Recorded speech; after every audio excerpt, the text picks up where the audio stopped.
hata kama wanakuuliza ni nani yule mwenye alikuuliza utajua. Lakini ingelikuwa mchana, ungelipashwa kujua seme nilishikwa na wafulani, nilishikwa na wamaibobo, nilishikwa na wakuluna, nilishikwa na watu, kwa sababu macho iliona. Haleluya!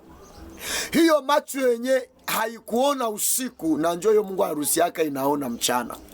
Ndio maana muna siri zaidi ya siri ine zenye ningetaka usikie vizuri purke zitakusaidia. Chenye nitakusitu kwanja, unaposikia video isikilize kwanja, usipite, uyasikilize kwanja, inawezekana itakusaidia. Haleluya, itakusaidia.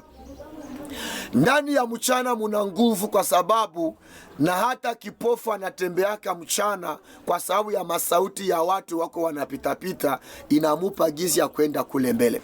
Lakini kama ni usiku, hata kama haone, ni usiku, basi usiku iko ukimya sana, kila mtu anatafuta kwekuko mwangaza, kwekuko taa, kwekuna angazo. Haleluya! Na mwangazo niko nataka nikufundishe ni Yesu Kristo. So ukiwa ndani ya Yesu Kristo utasaidiwa sana. Biashara vyako, kazi zako, jamaa yako, uzao wako, batoto wako katika hali ya shule, watafaulu vizuri.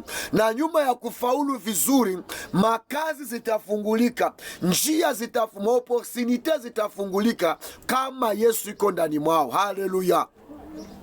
Lakini kama hauko ndani ya Yesu, yenyewe utatafuta ni uchawi, utatafuta madawa.